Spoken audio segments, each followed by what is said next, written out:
સુરતમાં નાયબ મુખ્યમંત્રીના હસ્તે અઠવા લાઇન્સ ખાતે પોલીસ આવાસોનું ખાસ મુહૂર્ત કરાયું હતું।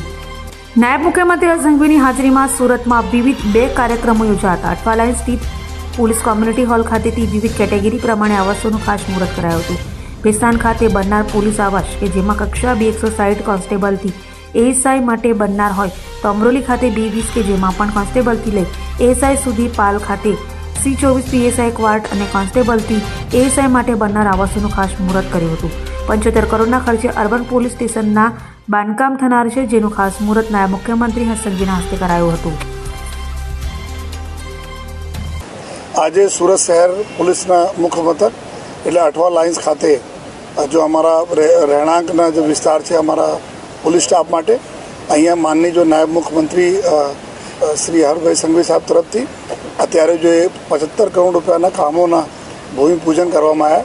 જેમાં આ હેડક્વાર્ટર ખાતે 160 જેટલા जो કોન્સ્ટેબલ્સના ક્વાર્ટરના નિર્માણ થવાના છે, જેમાં 2 આપણા પૂરે પાર્કિંગ બી રહેવાના છે અને 10 સ્ટોરીના જો આ બધા બિલ્ડિંગ રહેશે અને સાથોસાથ પાલ પોલીસ સ્ટેશન અને એના ઉપર जो पुलिस स्टेशन ઉપર 28 જેટલા जो કોન્સ્ટેબલ્સના ક્વાર્ટર છે। અમરોલી પોલીસ સ્ટેશનમાં जो पुलिस स्टेशनના અંદર जो અમારી જગ્યા છે ત્યાં जो 24 જેટલા સબ ઇન્સ્પેક્ટર્સના ક્વાર્ટર છે જો અને ભેસ્તાનમાં जो 24 કોન્સ્ટેબલનો ક્વાર્ટર, એટલા બધા મળીને 224 જેટલા ક્વાર્ટર્સના પોલીસ સ્ટાફ માટે जो 75 કરોડ રૂપિયાના ખર્ચથી जो બાંધકામ શરૂ થવાના છે અને આવનાર લગભગ 1.5 થી 2 વર્ષના અલગ અલગ સમયગાળામાં આ સંપૂર્ણ કામગીરી પૂર્ણ થવાના છે જો તો એના જ માનનીય નાયબ મુખ્યમંત્રી સાહેબ તરફથી એના ભૂમિપૂજન કરવામાં આવે અને આવનાર દિવસોમાં પર જો જે રીતે અત્યારે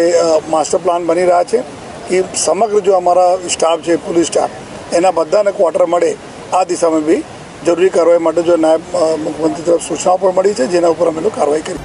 અભય થઈને નિષ્પક્ષતાથી નિરપેક્ષ રીતે વાસ્તવિકતાનો અરીસો રૂપી સચોટ માહિતી લાવતો સત્યની સાથે અભય ટાઈમ્સ।